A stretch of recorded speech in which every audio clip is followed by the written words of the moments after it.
কওমি মাদ্রাসার আলেমদেরকে নিয়ে একই বললেন হাসনাত আব্দুল্লাহ। সবাই ভিডিওটা দেখেন। প্রচুর কওমি মাদ্রাসা আছে, কওমি মাদ্রাসার আলেমদেরকে মানুষ অপমান করে, তারা কি করবো আর সারা জীবন তো মিলাদ ফরাইয়ে খাইবো, বলে কি না? বলে না?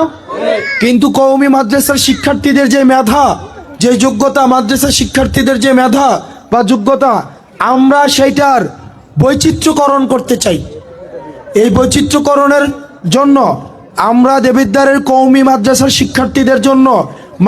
শিক্ষার্থীদের জন্য আমরা কারিগরি এবং প্রশিক্ষণ ব্যবস্থা চালু করব ইনশাল্লাহ, যাতে করে তারা তাত্ত্বিক পড়ার পাশাপাশি তারা যেন জীবন ও কর্মমুখী শিক্ষার মাধ্যমে একই সাথে সাথে তারা নিজেরও একটা পেশা বেছে নিতে পারে। আমরা পারবো কিনা ইনশাল্লাহ? 5 নম্বর বিষয় হচ্ছে, আসলে কি আমি তো আসলে এই পরিশ্রম কখনো করি নাই। ফজরের সময় দেবিদ্বারের এক মাথা থেকে হাঁটা শুরু করি, আর হচ্ছে রাতের 10টা পর্যন্ত হাঁটি। রাজনীতি করা কষ্ট আছে ভাই, এটা খুব কষ্টের কাজ।